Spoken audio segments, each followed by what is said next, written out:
Yeah, let's see one more question on consolidated balance sheet.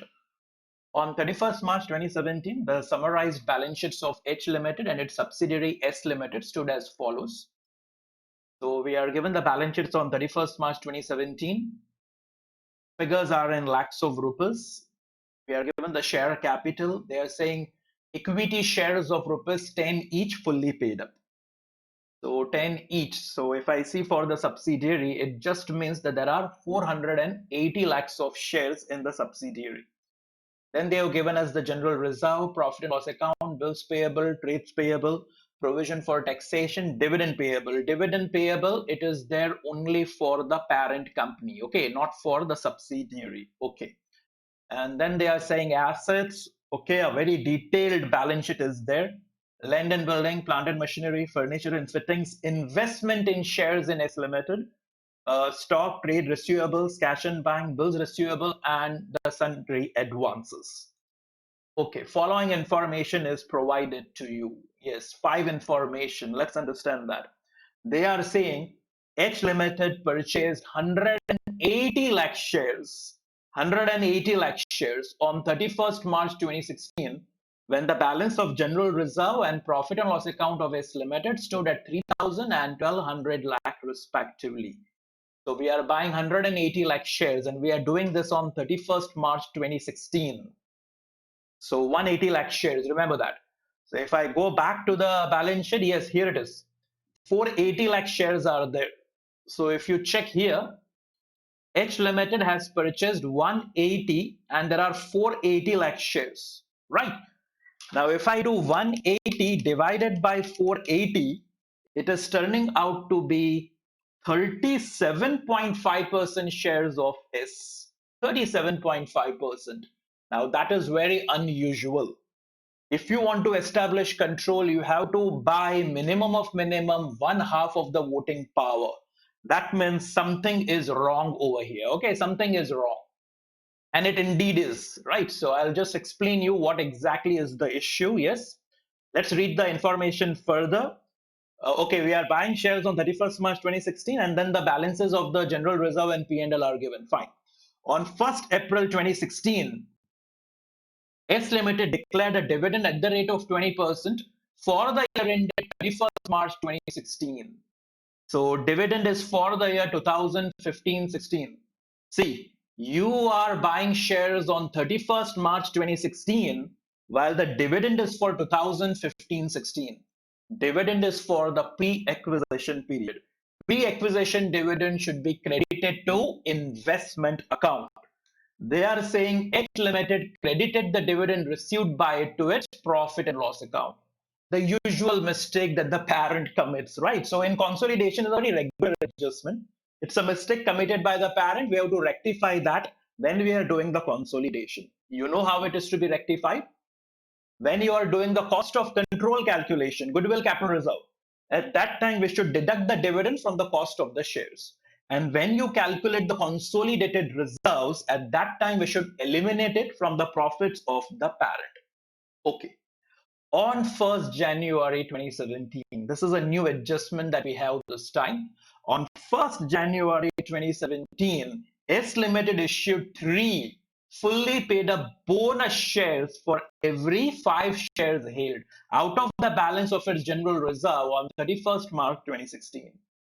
So whatever balance was there in general reserve on 31st March 2016, out of that the company has declared bonus shares. So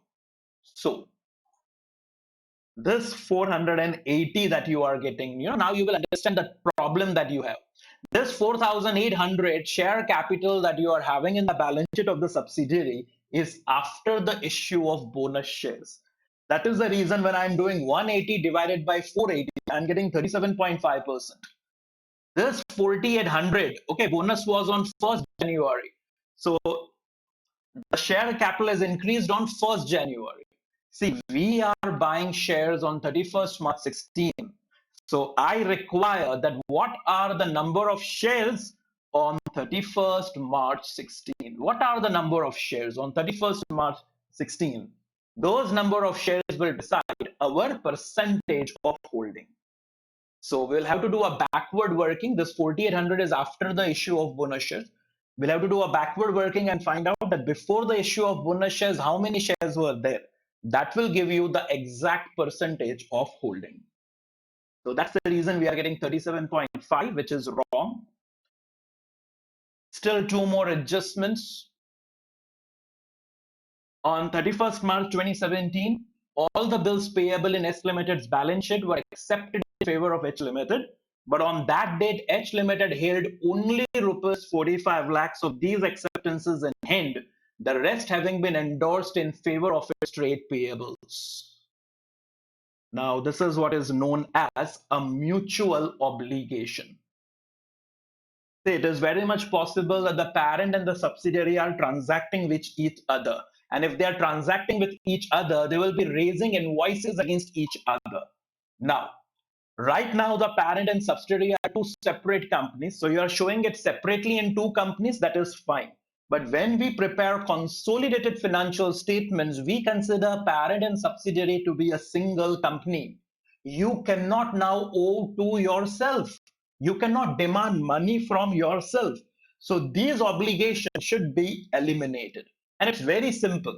You have to eliminate from the liability side, you have to eliminate from the asset side. They are saying that bills payable is including this 45 lakhs. So when you prepare consolidated balance sheet, add up the bills payable and deduct 45 lakhs. If one company is showing in bills payable, the other company will show it in bills receivable. So add up the bills receivable and remove 45 lakhs. As simple as that. So it's a mutual obligation. We have to simply eliminate it from the asset and liability side when you prepare the consolidated balance sheet. So item D will not affect any workings. It will affect the final consolidated balance sheet. When you do line by line addition, remove mutual obligations.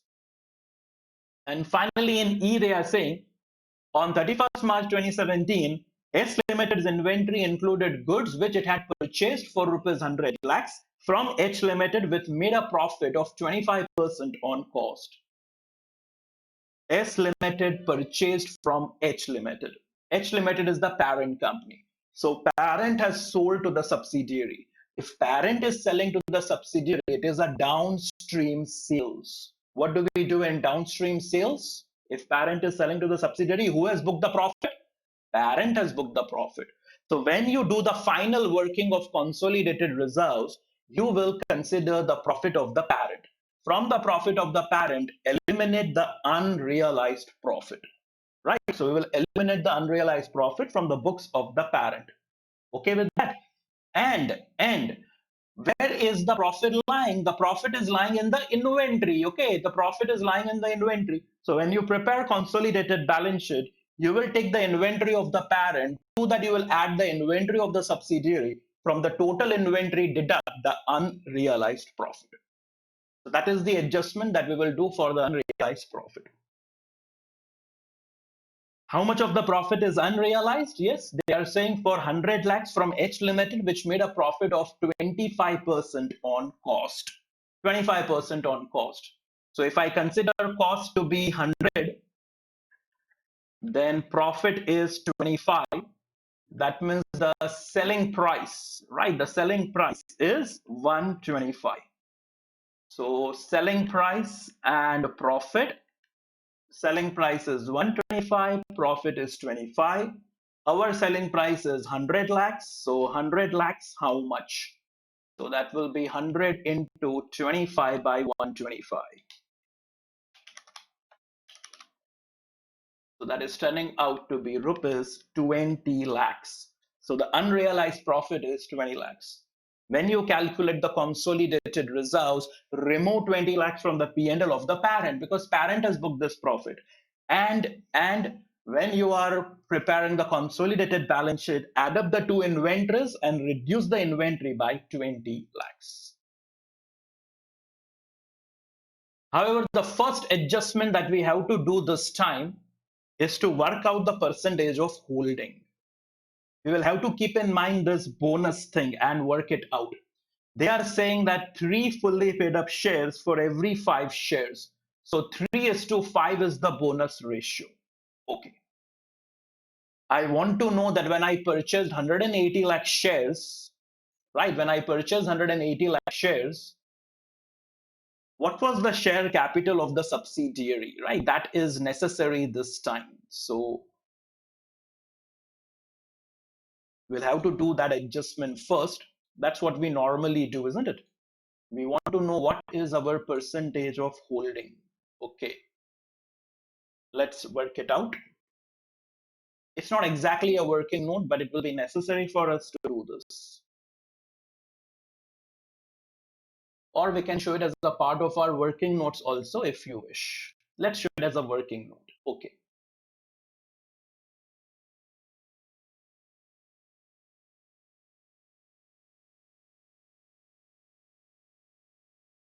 The first working note itself is percentage of holding. We don't know what is the percentage of holding because we are buying shares on 31st March 16 and they are giving us share capital after bonus. Bonus is on 1st January 17. So when I purchase the shares on 31st March 16, I have to find out what was the pre-bonus share capital or what was the pre-bonus shares. Only then I can get an accurate percentage of holding. Okay. Here we will play with the bonus ratio. See, bonus ratio is 3:5. So I can say that are pre-bonus shares are 5. On that, bonus shares are 3. So post-bonus shares are 8. 3:5. For every 5 shares, 3 bonus will be given. That is how I'm using this information. Yes, then I say post-bonus, and besides that, pre-bonus. Okay, post-bonus 8, pre-bonus 5. This is the post-bonus share capital. Shares are of 10 rupees, so post-bonus shares are 480. How many pre-bonus? So I say it is 480 into 5 by 8.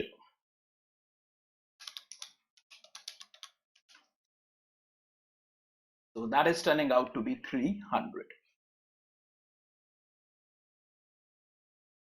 So your pre-bonus number of shares is 300. So you will now get the accurate percentage of holding. Sorry, you will now get the accurate percentage of holding. Yes. H Limited is buying 180 lakh shares out of 300. Okay. So 60% holding is there in S Limited. 60% holding on 31st March 2016. When you acquired the shares on 31st March 2016, the number of shares was not 480. 480 is after bonus. Before bonus, the number of shares were 300.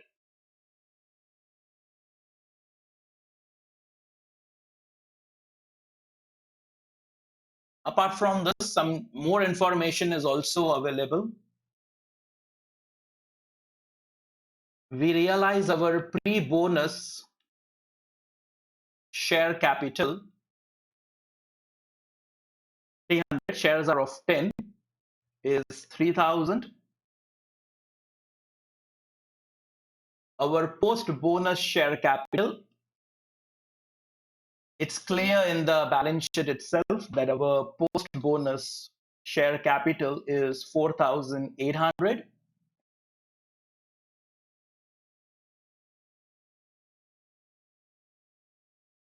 That means the bonus issue size is 1,800. Your bonus issue size is 1,800.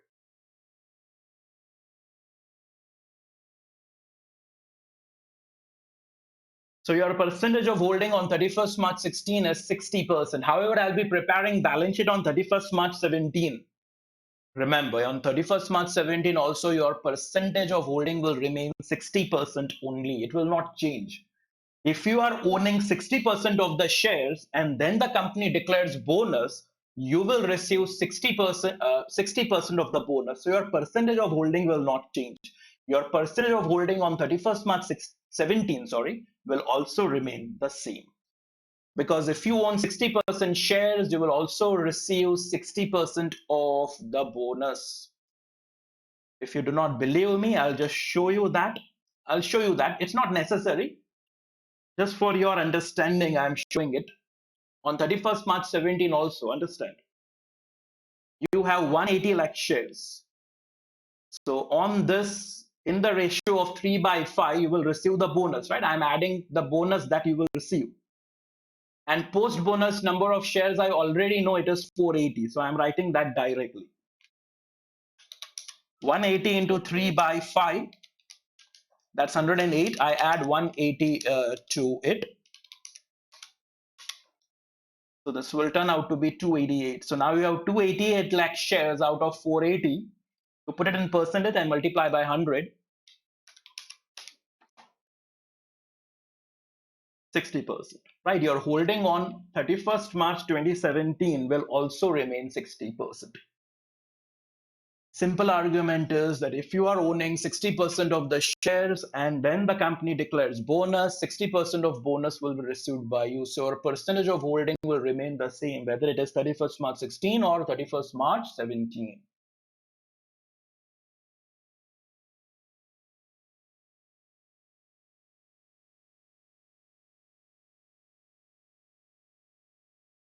Yes, let's continue with the working notes now. The second working will be the increase in the reserves and surplus.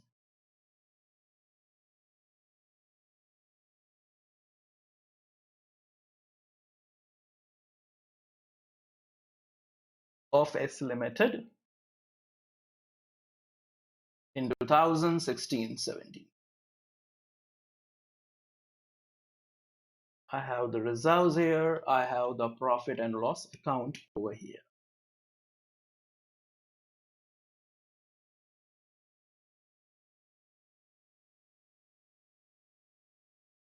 We'll start with the closing balance. Balance on 31st March 17. 31st March 17. Balance 13801620.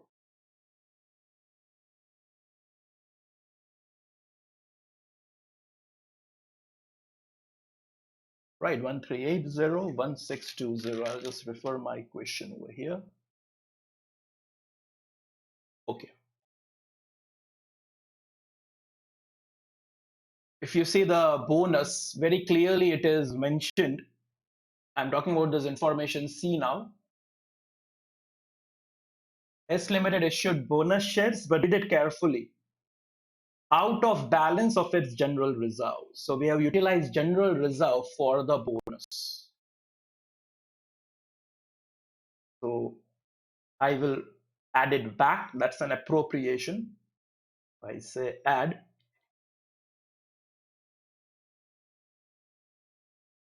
Bonus issue. We know the bonus issue size is 1800. As far as the P&L is considered, there's a point of dividend. Information B, 20% dividend. And it is for the year ended 31st March 2016. That means 2015-16. Okay.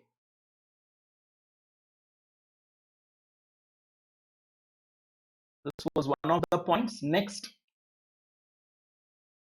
dividend for 2015-16. Dividend will be payable, right? Dividend will be payable on the share capital. Now be very careful. If you see the balance sheet, then the share capital is 4,800. But remember, it became 4,800 on 1st January 2017 when bonus was issued. Okay, we are paying dividend on 31st. We are paying dividend on 1st April 2016. If you are paying dividend on 1st April 2016, then this will be paid on then existing share capital. and the share capital before the issue of bonus shares is 3,000. So this dividend is on 3,000. So it is 3,000 into 20%. That is 600. And then I'll say here less balance on 31st March 16. That's your information one, 3,000 and 1,200.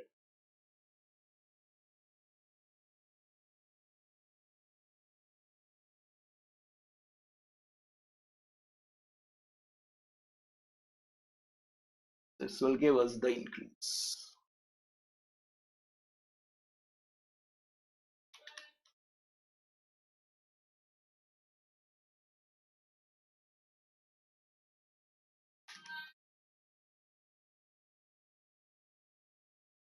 Triple 20,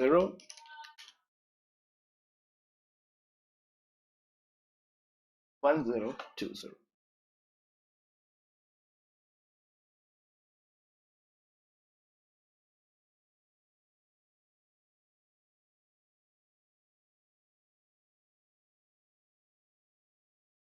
Right, two interesting thing over here. You have utilized the reserve for bonus. So 1380, which is appearing in the balance sheet, is after the issue of bonus shares. So I'm adding back the bonus.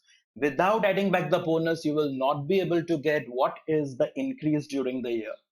For example, if 1380 you will compare directly with the opening balance of 3,000, the reserve has not increased, it has actually decreased, right? That is what you will get, which will be wrong. Okay. And when you are adding the dividend, be careful. You are paying dividend for the previous year. You are paying dividend on 1st April 2016. On 1st April 2016, your share capital is not 4,800. Your share capital is 3,000. It became 4,800 on 1st January 2017 when you issued the bonus shares. So be careful with the selection of the figures. And why are we adding back the dividend? Because dividend has to be adjusted against the profits out of which it has been paid. Please be careful. Accounting standard 13 is in play over here. AS 13 is clear. You have to decide the treatment of the dividend depending upon the period for which it has been paid. Right? Here it has been paid for a period before we acquired the shares. So it is pre-acquisition in nature. Accordingly, it will be treated in our main working note, which will be the next one, the pre and post acquisition analysis. Yes. This time there is no point of revaluation of fixed assets. So I can definitely start with pre and post acquisition analysis. This is one of the main principles of consolidation. The second principle of consolidation, to be very precise. Pre-acquisition and post-acquisition analysis of S Limited. Yes. On 31st March 2016, after 31st March 2016, I'll keep a tab on the reserves, profit and loss account.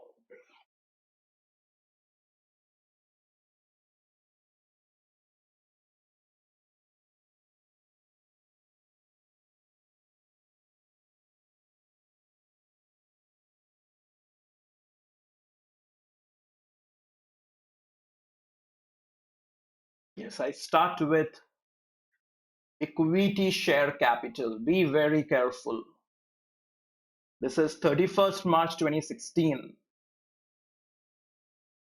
On 31st March 2016, your share capital was not 4,800. It is 3,000. So write 3,000 over here. Reserves. On 31st March 2016, the reserves is 3,000. And after 31st March, an increase of 180. Profit and loss account. I believe it is 1,200. And this is 1020, isn't it? P&L. Just refer the question, information 1.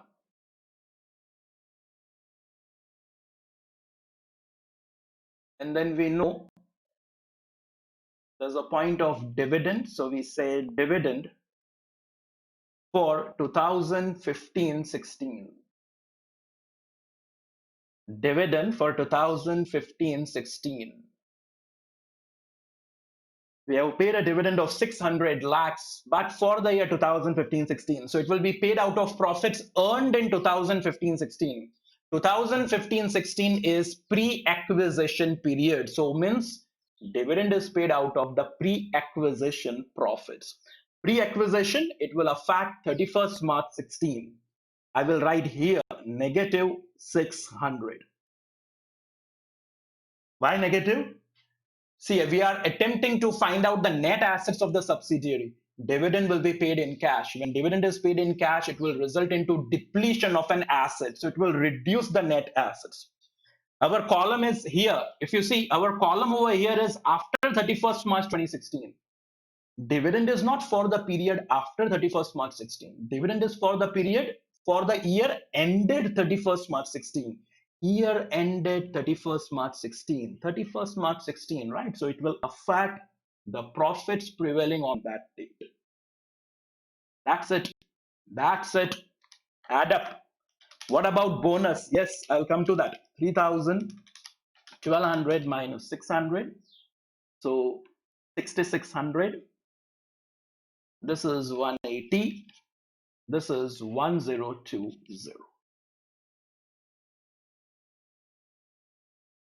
This is your pre and post acquisition analysis of the subsidiary.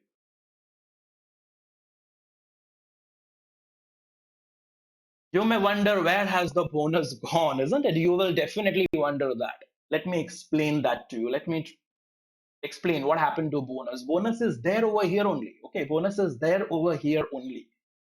The moment you write reserves of 3,000, you have considered the bonus.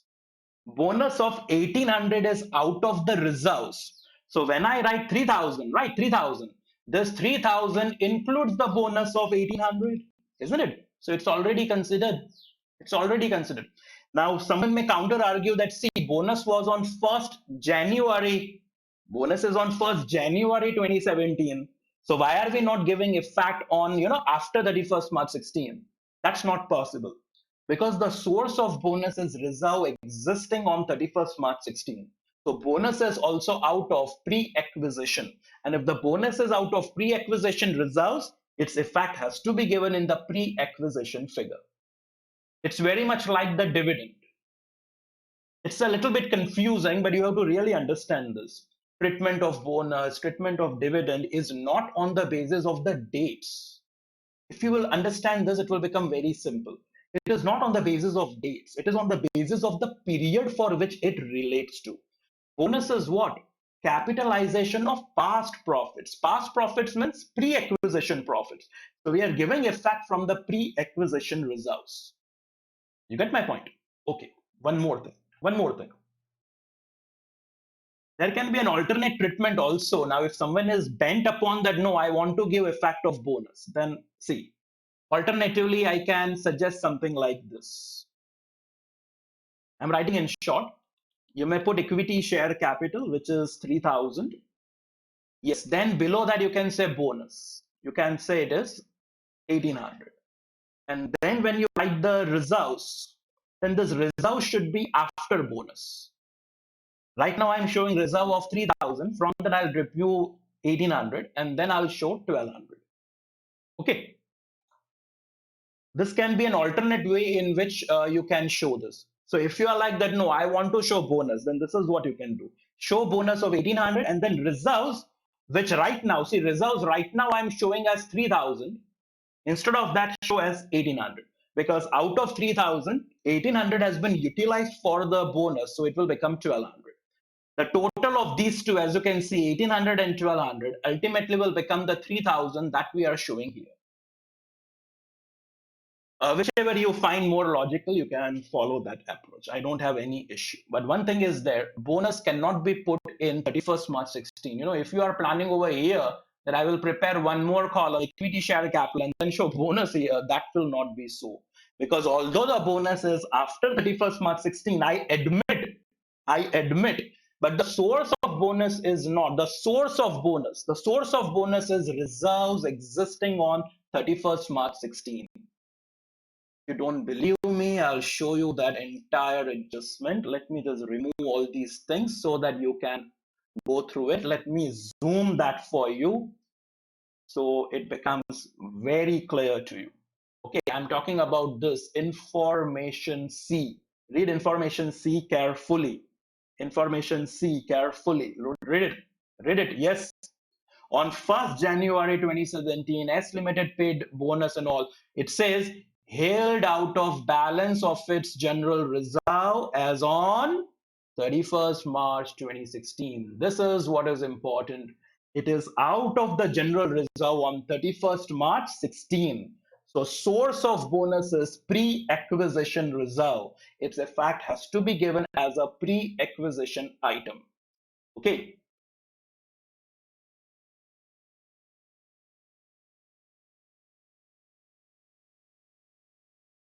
Okay, so this was the pre and post acquisition analysis. If you want to show this alternate way, this is how it can be done. You can pause the videos as appropriate places in case if you are still writing.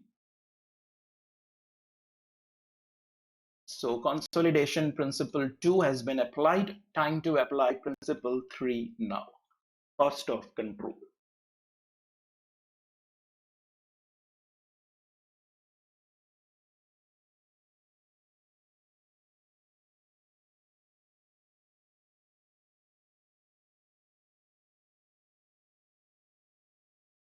We say cost of shares on 31st March 2016. Refer the question 3000 less pre-acquisition dividend. Okay. Pre-acquisition dividend should be credited to investment account. So 60 into 60%, 360.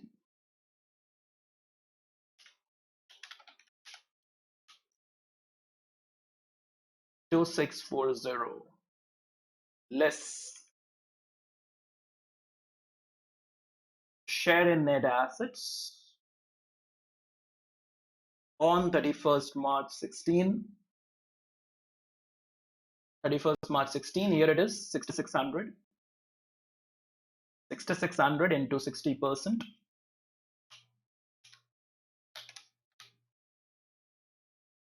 3960. Interesting. 3960. Yes.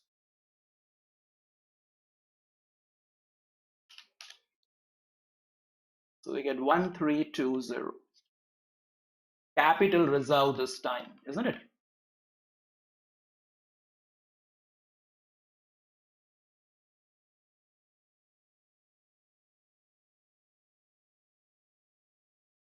Consolidation principle number 4, minority interest.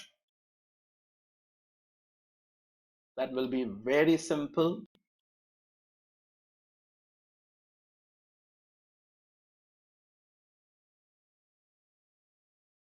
Share in total net assets.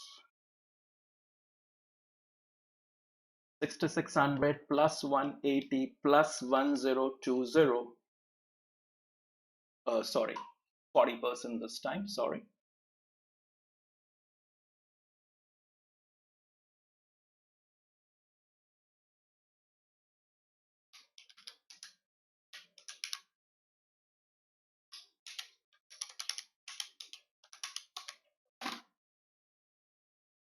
Three one two zero.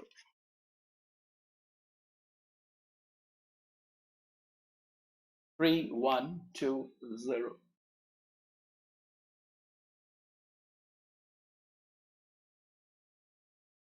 And the final consolidation principle, consolidated reserves and surplus. Yes. reserves, that's the general reserve, profit and loss account.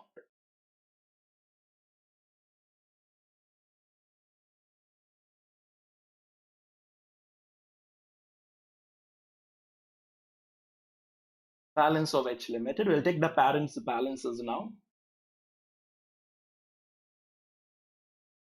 On 31st March 2017, right? The parent's balance. Check with the question 2784 2715.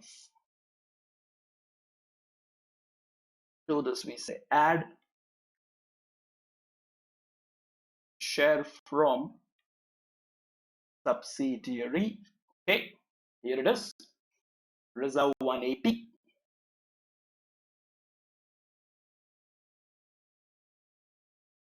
It's 60%. Profit 1020. It's 60%. Great. I leave it there right now. There is an adjustment for pre-acquisition dividend. Pre-acquisition dividend wrongly credited. Wrongly credited. It has been wrongly credited to your P&L. 360, right? 360, I'm getting that from the cost of control calculation.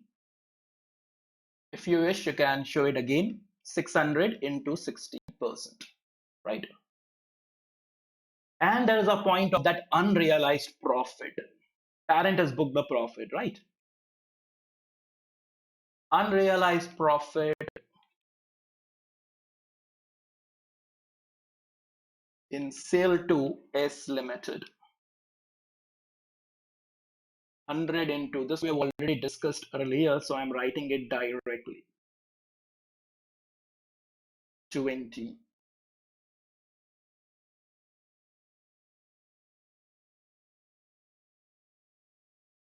Let's do it.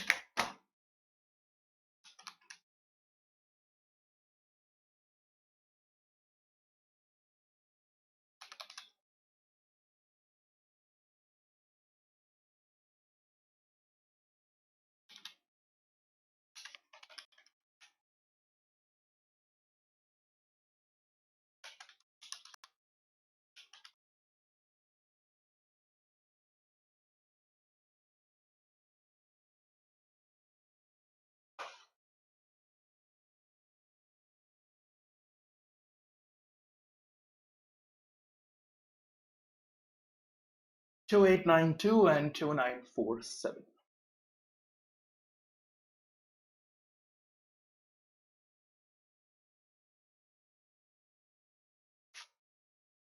So we are through with the principle number 2, 3, 4, and 5. Now it's time to apply principle number 1, line by line addition.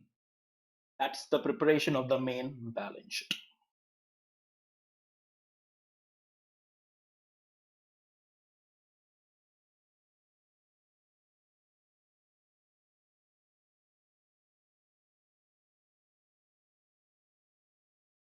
Yes, we say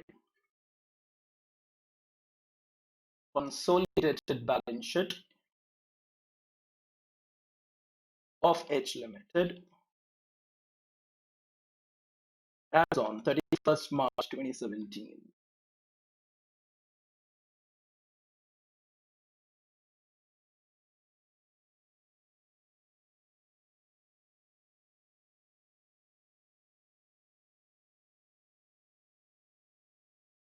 Figures are in lakhs.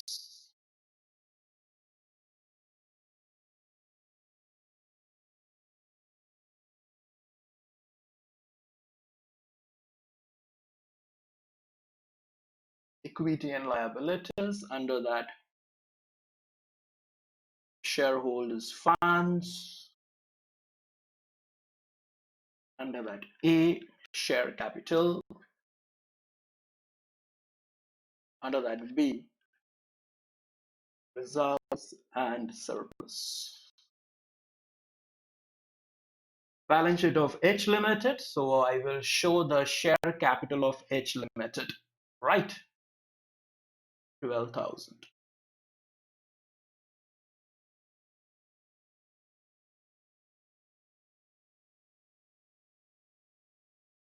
Reserves and surplus, you can prepare a note for the same. I'm showing it here only.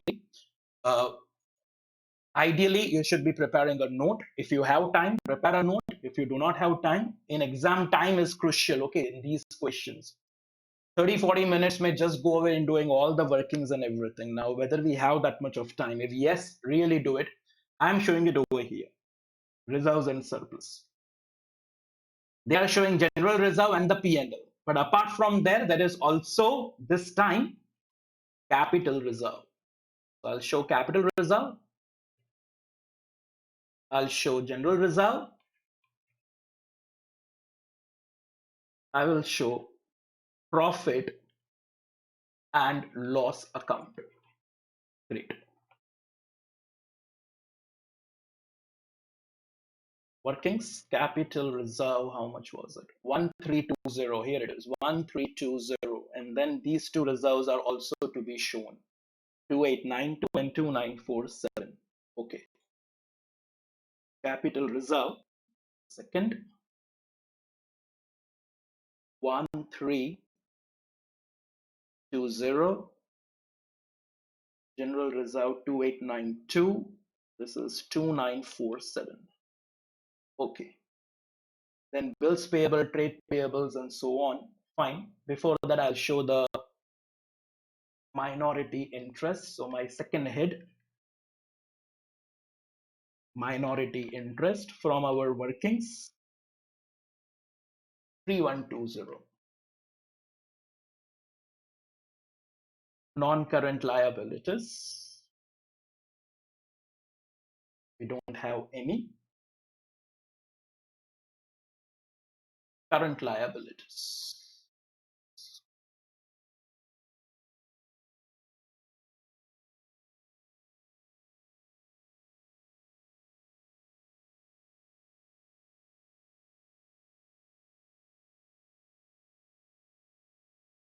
we start with bills payable. You can prepare separate notes for the same, but I'm showing it here itself. Bills payable. Do line by line addition first. I'll just show in brackets. 372 plus 160. But you know, there is a mutual obligation over here of 45.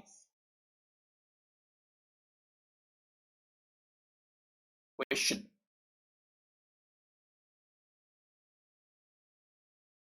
We are taking care of information D. Just removing it again so that we can discuss it once again. Information D. All the bills payable in S Limited's balance sheet are accepted in favor of H Limited. All the bills payable. But then they say on that date, H Limited held only 45 lakhs of these acceptances in hand. The rest have been endorsed in favor of the trade payables. The bills which have bills receivables which have already been endorsed, right, they will be removed from the books. So it is only 45 lakhs which is left.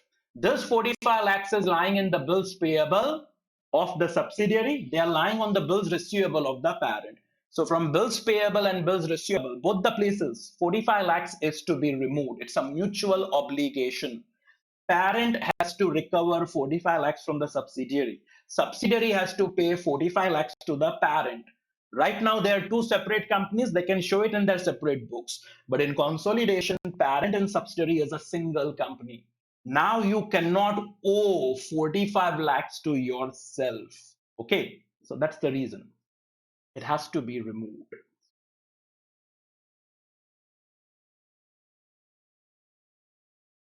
So 372 plus 160 minus 45. We are getting 487. Then we have trade payables. Trade payables, do line by line addition. That's it. No adjustment there. 1461, 854, 2315. Then you have provision for tax. Line by line addition over here also, line by line addition. 855 plus 394. 1249. Dividend payable 1200. Total. Total is to be done. Here it is.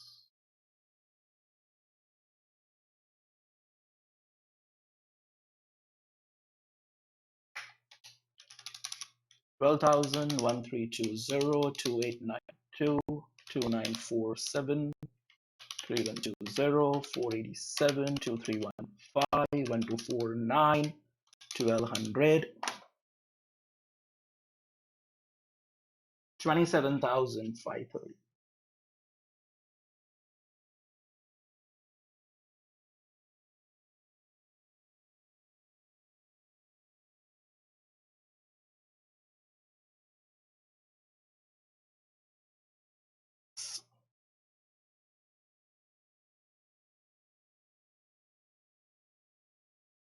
Time to report the assets now. Assets. Under that, your first head, non-current assets. Under that, I say A, property, plant, and equipment. You need to prepare a separate note here, but I'm showing it over here itself for simplicity. Land and buildings, plant and machinery. There aren't any adjustment this time. There's no revaluation this time. Furniture and fittings. All that you have to do is line by line addition. No figure here. So 2718. Plant and machinery, line by line addition. Right, 4905 and 4900. 9805, isn't it? Yes. Furniture and fittings. 1845 586 2431. So the three items taken care of. Investment is cancelled. Right? We have cancelled it. No need to consider it. Okay. Time for current assets.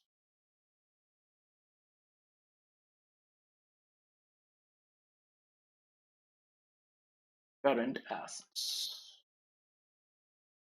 Under that, the very first one is inventories. Yeah, there is an unrealized profit this time. So inventories, first I say 3949 plus 1956, and then the unrealized profit is 20, which I deduct.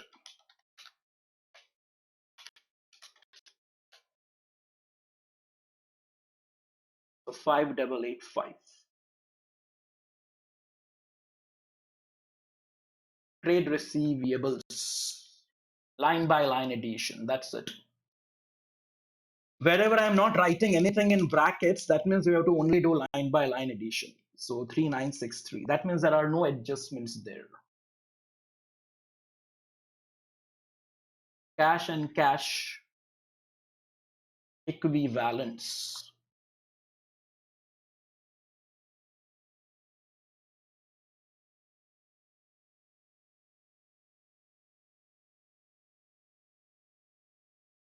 Here also no adjustment, line by line addition. 1490 and 204. 1694. Bills receivable. Yes, there is an adjustment here. Mutual obligation. Right. Mutual obligation is there. Bills receivable. 360 plus 199 minus 45.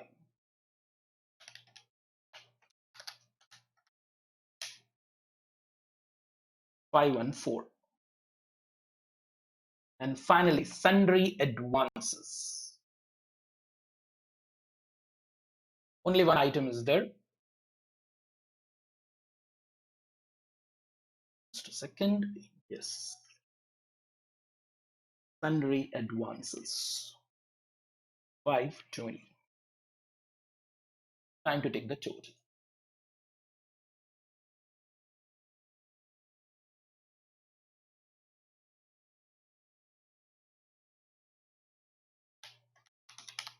Two seven one eight 9805 2431 5885 3963 1694 514 520 27 530. Right? Total 27 530. Yes, that's the assets.